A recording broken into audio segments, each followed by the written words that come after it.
I'll call my brother Mike and my ex Tammy. 10 years ago my then fiance left me at the altar, most humiliating thing I've ever been through, and went on our honeymoon with Mike. In her note she told me she loved him since high school, but he was never interested, so she used me to get to him. She claimed to have loved me at some point, but after a drunken one-night stand her and Mike knew they were soulmates. I'm not gonna lie, I was a wreck for about a year. Every time I tried to move forward that day her mother tearfully handed me the note and everyone's faces would set me back. But time's a healer. I've moved on. I disowned Mike and haven't spoken to both of them in 10 years.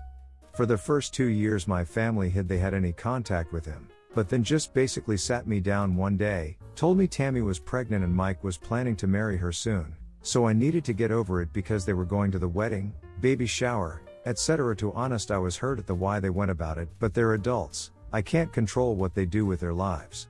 I simply asked them not to invite me to anything they would be at, or expect me to forgive him, which they tried multiple times to make us talk, but after a year of no contact they got the picture. Fast forward to last week. I heard Mike and Tammy are expecting their 5th child and Mike's business went bankrupt last September.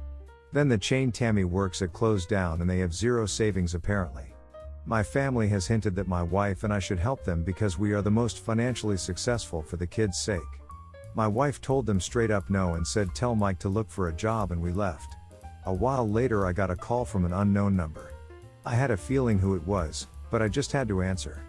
From the moment I said hello both Mike and Tammy started ranting about me needing to get over Tammy. I'm my wife's a queen, saying I'm a piece of crap for punishing kids for something that happened years ago.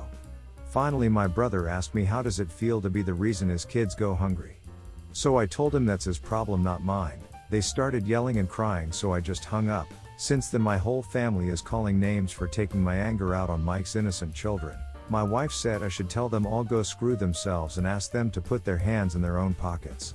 I really am in love with your wife and I'm getting a tan from her blazing shiny spine. She is right. Plus, she is truly all the family you need. Mike and Tammy made their choice 10 years ago. The thing is Tammy knew what she was doing and could have ended it way before the ceremony. Coupled with the fact she had a one-night stand, where your bro gets his culpability, the gross cherry on top. They took your honeymoon. I'd have sued her for that. I hope you got the ring back or dues for the cost. Oh yeah, might be good to mention to your family you already chipped in. And state the above reasons if they never paid you back. Not the idiot. Not the idiot. They are complete idiots. If you are asking for someone to help you, you grovel at their feet, not tell them how crappy of a person they are. Secondly, how irresponsible of them to have a 5th child that they cannot support. Sorry about your family mess. I'd say just continue not having them in your life like you have been. If your parents want to help them, that's their choice. You owe your brother nothing. Your family has got some nerve. They chose Mike over you when they decided to welcome him and Tammy's relationship, and they want you to give Mike money because family? Aw, hell no. True family has your back and sacrifices for you. Your family made no sacrifices for you and definitely didn't have your back. Go and see with them all. Also, this gaslighting nonsense that you are the reason his kids will go hungry is insane. They are the reason their kids will go hungry, and your wife is right that any flying monkey who doesn't like your decision should put their hands in their own pockets to feed the kids. My wife and I have a 6-month-old baby girl. She's mostly a stay-at-home mom. She works 2 half-days a week and her sister watches the baby. I work full-time and go to school 1 day a week. We've always had an arrangement where she takes care of the household duties, cooking, cleaning, and now baby care, while I happily support her monetarily. Honestly, we are both living our dream life and my wife does an absolutely spectacular job taking care of me and our little one. On the weekends, we share baby duty. We usually make sure each of us gets our own alone time to do whatever we want. However, our girl has hit a bit of a sleep regression, waking up every 2 hours since my wife breastfeeds. She's always taken care of the baby full-time overnight. She's a light sleeper and unfortunately has insomnia, whereas I am a deep sleeper and wouldn't wake up for baby cries anyways. Recently my wife has been asking me to wake up with the baby both days on the weekends so she can get an extra hour of sleep. Baby wakes up around 7 a.m. I get the baby dressed and take over for that hour. But sometimes, I want to be the one that gets to sleep in an extra hour. I brought this up to her and she says while she's happy to let me nap during the day, she really needs that hour because she can't nap like I can. We got into an argument about it, and she said I'm being very insensitive when I know she is very exhausted and can't nap during the day and she struggles going back to sleep every time the baby wakes up. But I'm exhausted too, work wears me out, and school days are long. And I sometimes want the hour in the morning. I don't want to spend my off time napping, I want to play video games and chill out. I've gotten mixed opinions on who is in the wrong here, or if there even is anyone in the wrong. Am I the idiot for asking us to share mornings off for sleep?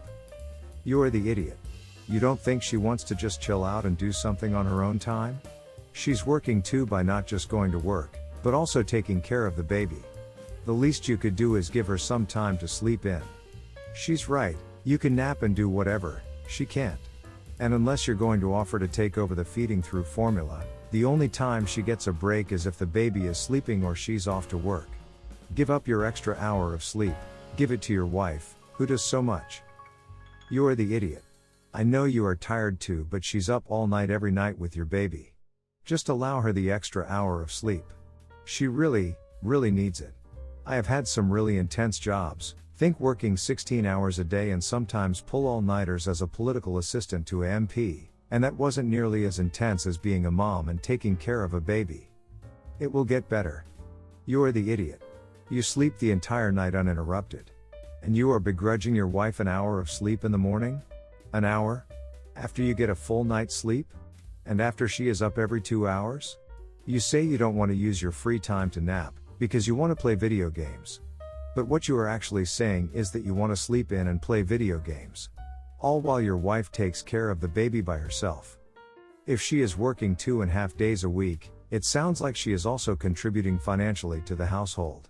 So not sure where you come off saying you support her financially. I, 18, had my first real job out of high school.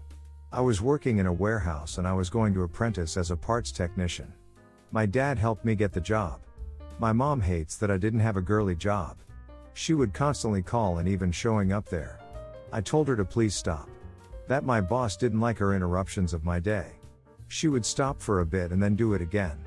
I finally blew my top at her and told her to leave me the F alone at work. She went on Facebook and complained about how I was an ingrate for not wanting to see my mom.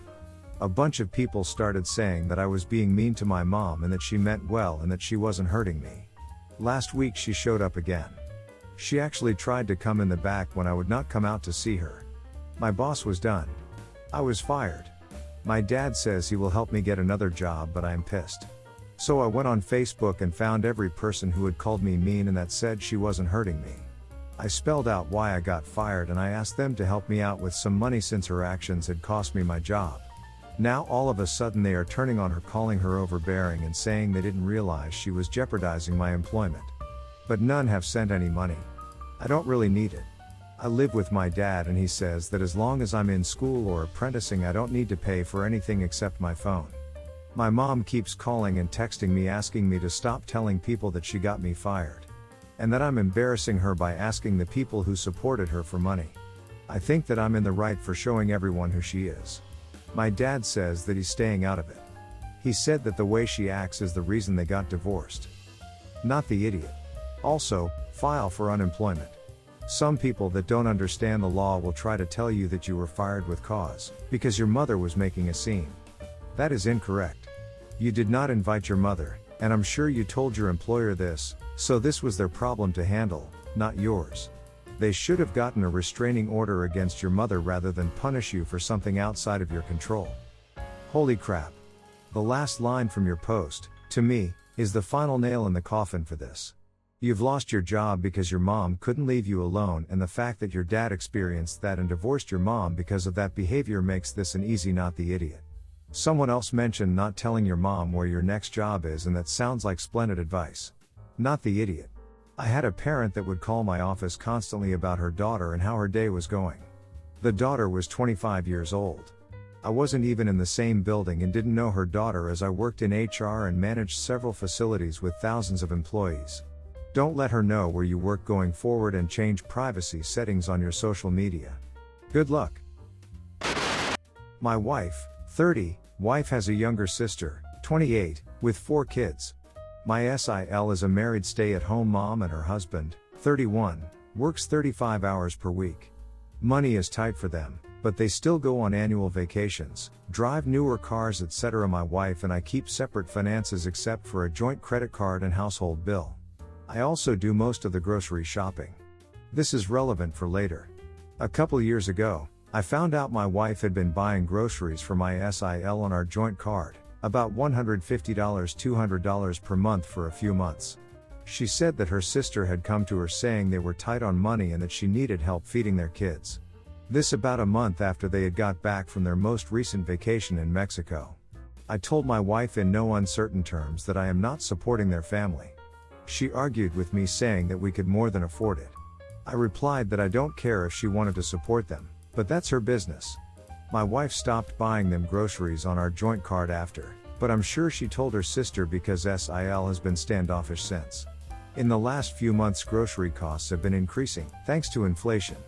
As a cost-saving measure, I bought a whole cow for about $4,000, which works out to about $9 per pound and will last us more than a year, and my wife and I split the cost. Yesterday I went to the freezer to pull some steaks and saw the amount of beef was visibly lower. I checked our security cameras and saw my wife leaving the house with a big box. I texted her demanding to know if she had taken a bunch of our meat to SIL, and she replied yes. I grabbed Sil's keys, we have a copy, drove to their house, knocked on her door, and when SIL answered I told her that and I was taking back what my wife brought over. SIL protested saying I was taking food out of her kids' mouths, but I said I don't care. She already had one roast in the oven. I went to their freezer and they had about 40-50 pounds of ground beef, steaks, and roasts from our cow, including a couple prime rib roasts. I grabbed it all except the roast in the oven and drove home. My wife yelled at me saying she couldn't believe how selfish I was and that Sil called her crying. She also said that she paid for half of it and so she could do whatever she liked with it. I yelled back saying you don't get to decide to give away anything that we pay for together, and said she acted like a sneak thief for doing it behind my back. My wife is still angry at me and says until I apologize to her sister, return the meat that I took back, and apologize for calling her a thief, she won't speak to me. I may be an idiot because my wife pays half the groceries. Not the idiot. Both of you paid for it, it is assumed that it was going to be used to feed your family. OP's wife is free, of course, to help her sister, but she should not force OP to do it too. She forced him to do it when she took something both of them had paid for and gave it away.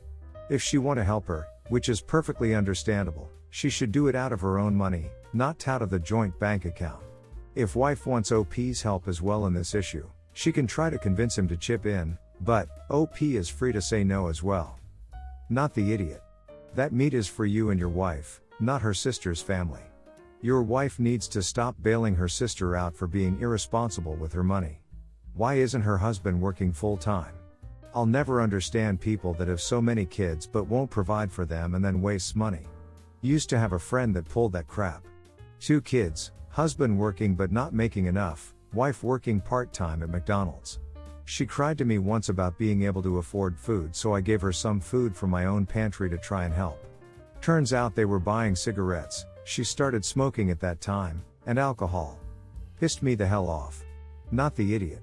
And try this, find out how much a vacation in Mexico such as your Sil's family's was, and show the amounts of money they must have spent, show screenshots of different airlines' pricing of tickets, and prices for hotels, rental cars, restaurants, etc.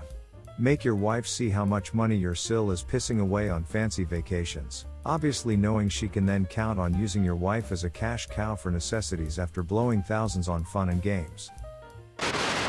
My GF is super into hiking and we planned a trip to Cali that involved a hike in the Grand Canyon she always wanted to do. We did a hike the day before that was too intense for me and I'm not as fit as her. I finished but I couldn't go the other hike, aka the dream hike of hers. It was also not meant to be done in one day and the rangers said it was hard to do in one day and not advised. She said she was confident she could do it, saying she had hiked harder and she is very fit, but I just felt like she was discounting what the rangers said. I said I wasn't going and she said she would go alone and I asked her to wait till tomorrow for me to recover. She said the weather report had a 30% chance of rain for tomorrow and that she wasn't going to give up on a bucket list hike, and if I still wanted to do it tomorrow she would do it again with me. I got mad because I felt like she was okay with abandoning me with nothing to do at her campsite, and I didn't want to talk to her that evening, but she didn't seem to care and prepped for her hike. She finished it the next day and I feel like she didn't care that I was too tired to hike and chose to go without me. To me the people are more important than the activities, but to her she definitely wanted to finish the hike at all costs. You're the idiot. You didn't adequately plan/train for this, when you knew it was deeply important for your partner. Then when you, unsurprisingly, are dealing with the consequences of your lack of training, you want her to forego the bucket list item to sit with you. What the hell? You're incredibly selfish and an idiot. Can't help but wonder where else you're holding her back, frankly. You're the idiot. You agreed to this trip. Your GF is super into hiking, but you didn't feel the need to get into shape for it. The ranger's warning is a moot point since she was able to finish in one day. You were right not to go along since you probably would have ruined the hike for her with your whining. She may be too into hiking and not enough into you for your liking, but she is definitely not idiot for fulfilling her dream. You got to chill at camp all day, so I really don't know what you're complaining about. You're the idiot. Her purpose for being there was this dream hike or hers. Sounds like your purpose was to hike with her, which she tried to accommodate by doing the hike with you again the following day. She didn't abandon you, she simply is doing more than you. Might be sad for some, but that's life. It's not like she left you for a week. And saying with nothing to do, that sounds like you weren't prepared. There are plenty of things you can do at a campsite that doesn't involve hiking the trails. You could have brought things to keep you occupied. Just because you can't do something doesn't mean she shouldn't, especially when she was making changes to her plans for you.